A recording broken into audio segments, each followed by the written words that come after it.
welcome back to another Game On with me, Aaron Davis, where we're looking at, in this series, the villains from the Kickstarter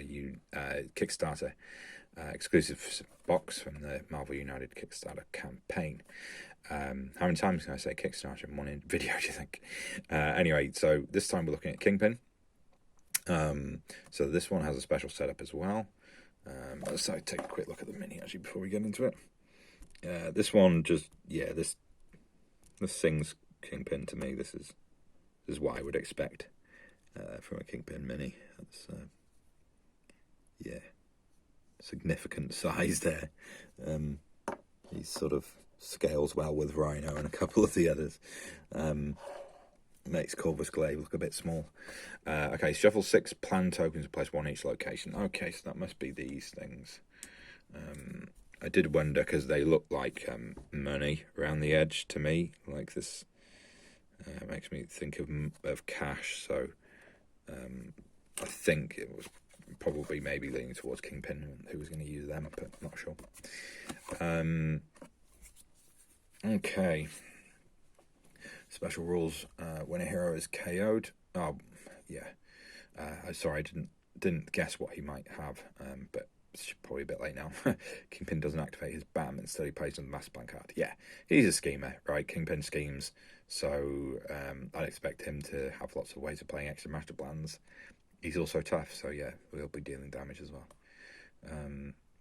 BAM, deal damage to each hero in Kingpin's location. Overflow deals damage in the location that would overflow. So you could potentially get away with overflow effects not actually hurting at all if you stay out of the full areas. Villainous plot: the heroes lose when the Kingpin has discarded all 6 plan tokens. Okay, so his movement is going to be relatively pivotal here. Maybe might be a bit random, I guess, in that respect. If he's just trying to move to 6 different locations, or maybe he doesn't necessarily remove them when he moves to a location. Maybe that depends on the card. Anyway, threats next. Any civilianist locations immediately turned into a henchman. Each henchman in this location requires 2 to be defeated. That's obviously a bit rough.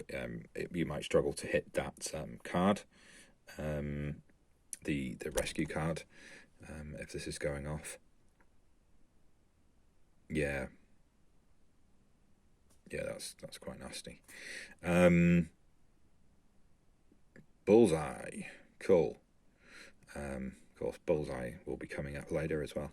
Deal 1 damage to each hero in this location, both adjacent ones.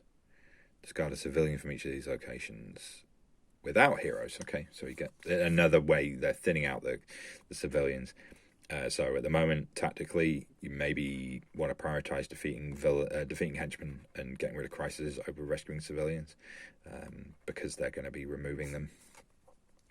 As long as the threat is in play, any defeated henchmen are discarded instead of being placed on the mission card.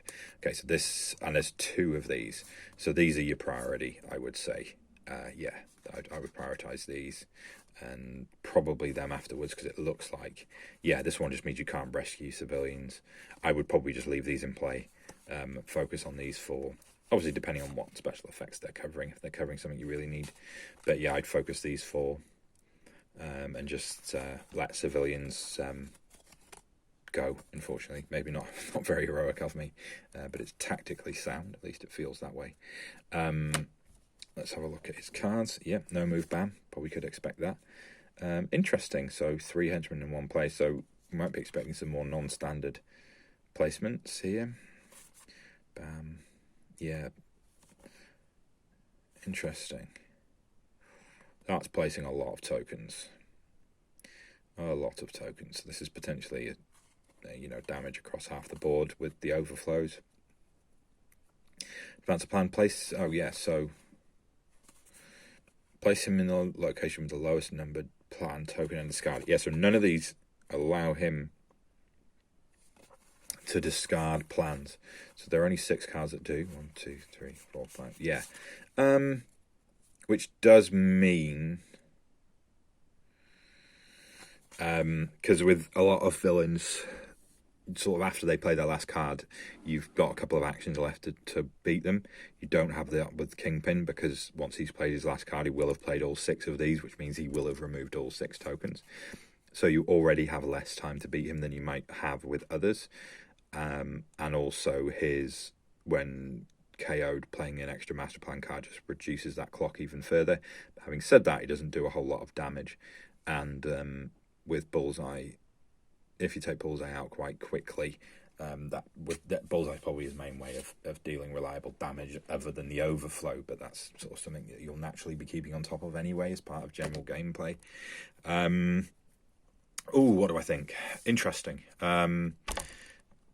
Yeah, I think he's another one that I'm looking forward to playing against and seeing it in practice. The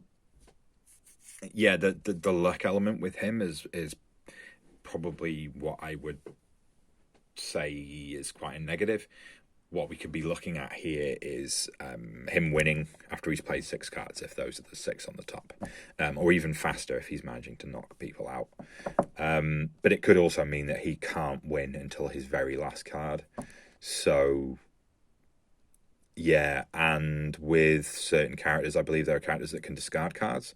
So if you've discarded one of those 6 cards from the deck, he's not going to get to do it anyway.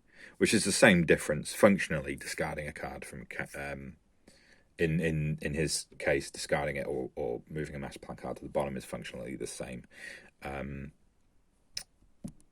Yeah, I guess.